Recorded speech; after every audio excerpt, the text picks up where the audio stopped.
Hello and welcome to Tarot with Tanya. This is 7 cards for 7 days. And we are looking at the week of Monday, December 23rd through Sunday, December 29th. So happy holidays.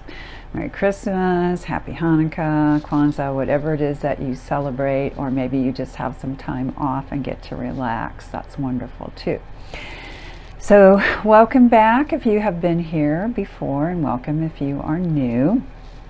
Thank you so much for stopping by, and always I recommend take what resonates for you from this general reading for the collective and let the rest go, continuing to develop your own intuition, to navigate through life. So I'll talk a little bit about the week's astrology, then look at the cards, and we'll end with an oracle card. So we begin this week with the moon in Libra. So that's all the, that's where we ended last week. We've straddled from that Sunday to Monday with the Libra moon. And, that's the harmony, that's the diplomat, that's the love of beauty. Can be about partnerships and even enemies as well, but generally it's a pretty happy, feel-good moon that wants to try to keep everything in balance. And then we'll go through the moon in Scorpio on Christmas, which is pretty intense. That's it's a water sign, so it's very psychic, and loves depth and death and transformation, death in the symbolic sense. So Christmas could be a little interesting with relationships, families, so forth. So just keep that in mind. Try to stay mellow.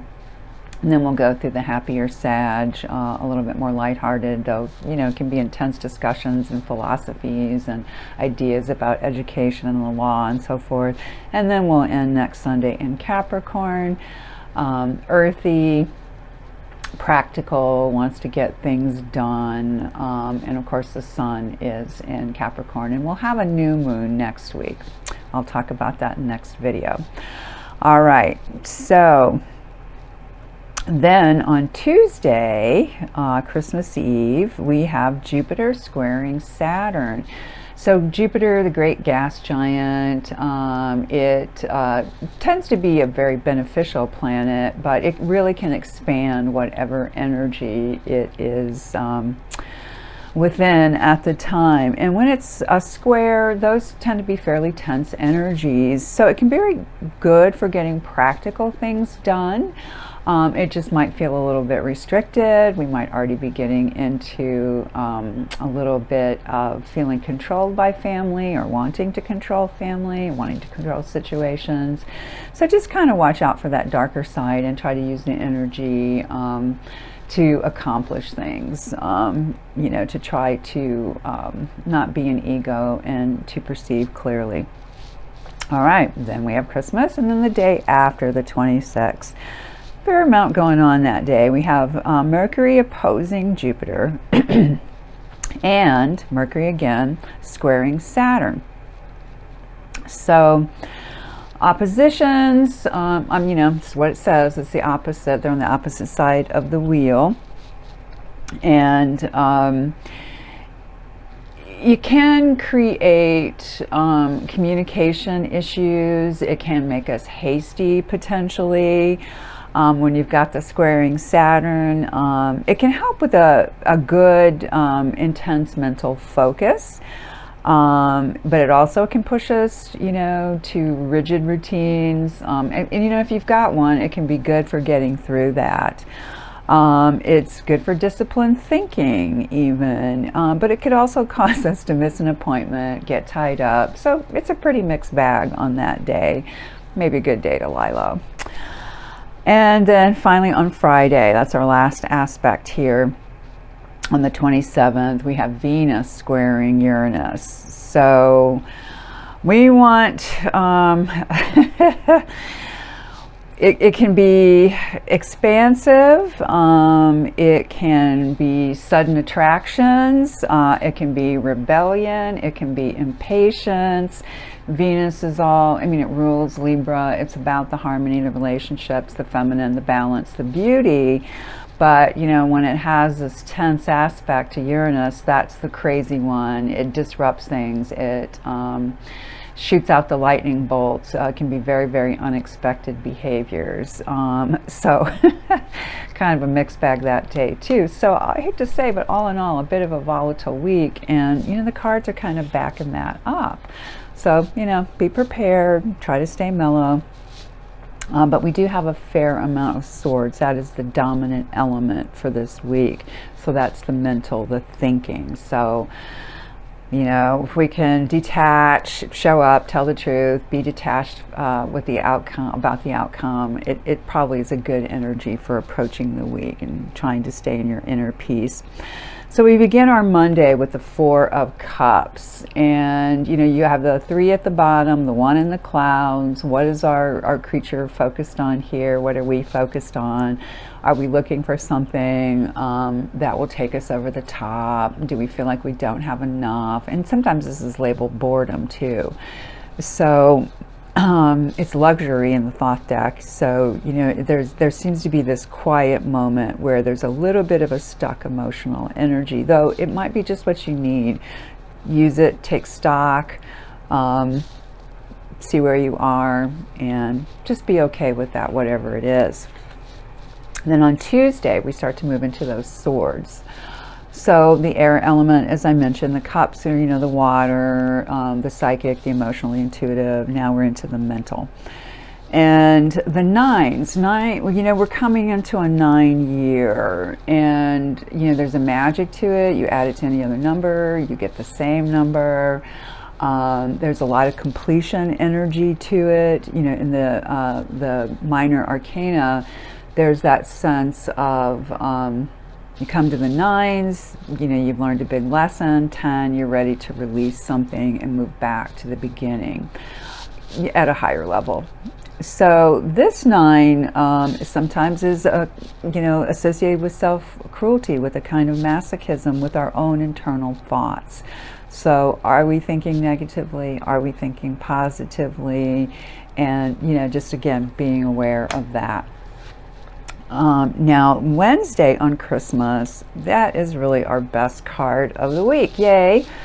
And here we get Temperance. So this is called Art in the Thoth deck. I think it's just such a beautiful card in all decks.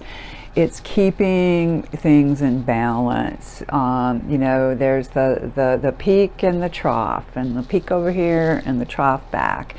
And, you know, we keep moving things, and, you know, this is associated with the sacred marriage too, the hieroskamos. So inside, are we balanced between our masculine and feminine energies? That's very much associated with this card. So, yeah, trying to keep it temperate, trying to keep it mellow, and certainly within on Christmas Day. When we get to Thursday, we have the 10 of Wands. Now we switched energies again. We're into the instinct, that fiery knowing just what to do at the moment. Now this one often has the association of almost being overburdened, like it's time to let go of something. Here you have the salmon climbing back up the falls, reproducing and perishing. So obviously it's not a real physical perishing for us through the card, but a letting go of an old energy. And, you know, that could very much be about our expectations, our dramas, whatever it is around Christmas, and just trying to let that go and move on to a fresh new energy start. By Friday, we have the Queen of Swords. So we're back to that sword energy, as I mentioned. That's the dominant one this week. We have another one coming up. And the nice thing about the Queen, I mean, I think this card is just so beautiful, just in terms of the colors, the shapes. It's very much in harmony, but she can be quite sharp, right? Owls have talons, owls have beaks, they are raptors, they tear things up, they eat meat. Verbally, she can be like that. She can also be a very clear thinker, a very eloquent speaker. So, you know, hopefully we can use that energy to see things clearly, as I mentioned earlier for the week, and to speak fairly and concisely, and not too sharply. But it does have a feminine aspect to it, so there could be some intuition that's coming into that thinking as well. By Saturday, we get a little bit of balance here with the Two of Swords, and often this is indicating a decision needing to be made. We're at kind of a crossroads. I have a friend who talks about coming to the Y, and even our sword shape here makes that. We don't see the hands or whatever's holding the two swords as you often see in the card. But we have our little frog, and frogs are, you know, kind of the bellwethers, right? They're very sensitive to environment, what's going on. So to me, this is saying use that sensitivity and just allow a decision to come, and, you know, allow it to happen as intuitively as possible. It is connected to the High Priestess, which is all about that. So something hidden might be coming to the surface too that needs to be thought about. And finally, we have the Emperor. So we had two majors for the week, so there is some balance and harmony in that, which is good. And here the Emperor, you know, right, another owl. We had a different type of owl, the white one, for the Queen on Saturday. Now on on Friday. And now on Sunday, the Emperor, very strong, very powerful, full of executive decisions, wants to make things happen, wants them to be practical, wants them to be solid. It is a 4, so it's an earth number. And it's making things, you know, ship-shape in an overall kind of view of the world. And that world could be the very interior world, very private world. Doesn't mean the world necessarily, but we could see some actions in that way too. Some, you know, vying for control. All right, so those are our cards for the week. Again, overall, heavy on the mental energy. So, you know, I would recommend trying to balance that with some grounding, maybe some good baths, some hikes, whatever is it that you can manage that keeps you more in your body, maybe some yoga or Tai Chi or whatever it is that you do. All right, we will end with a Tree Keeper's Oracle card, and the one that came up for us today was boundaries. And as soon as I saw that, I thought, oh, how appropriate. This is such a time of year where we can lose those boundaries. We're all sort of programmed into our different traditions, and, you know, that can be a lot of fun at times. It can be good, but sometimes we can get resentful and tired and just not know, you know, kind of where we are, what's going on in an internal sense.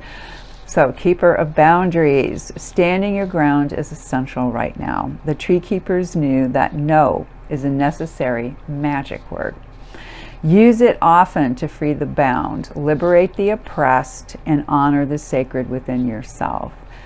And I honestly feel, I'm going to take a little aside here, that that's the year we're coming into as well. We're in an 8 year, and a 2 and a 6. The number of this card is an 8, and I just feel like this is preparation for stepping into that 9. And I think there's going to be a lot of, nope, that does not work for me anymore. Things have to change. And I don't mean I'm speaking just for me, I'm speaking for all of us. So, do not be swayed by achievement, approval, or the secondary satisfactions of pleasing others. Think of your truth as a seeker inside of you that deserves fierce protection. Once you have admitted the truth inside of you, it's time to embody it by speaking it and allow it to be protected by the ferocity of self-kindness. I love that. To thine own self be true, said the bard, the poet. Learning to hold our ground, big difference. Learning to hold our ground and protect the precious resources makes all our relationships more authentic, even if some of them die off in the process. The secret irony hiding inside your willingness to say no is that it allows your yes to be more resolute and ecstatic. So, beloveds, I am wishing you the best possible 7 days. We're closing in on the year, at least this particular calendar year. And thank you again so much for being here. Please like, share, subscribe, help out with this. I would so appreciate that. And reach out if you're in need of a reading. Information in the box below and at the end of the video. I'll see you in 7 days.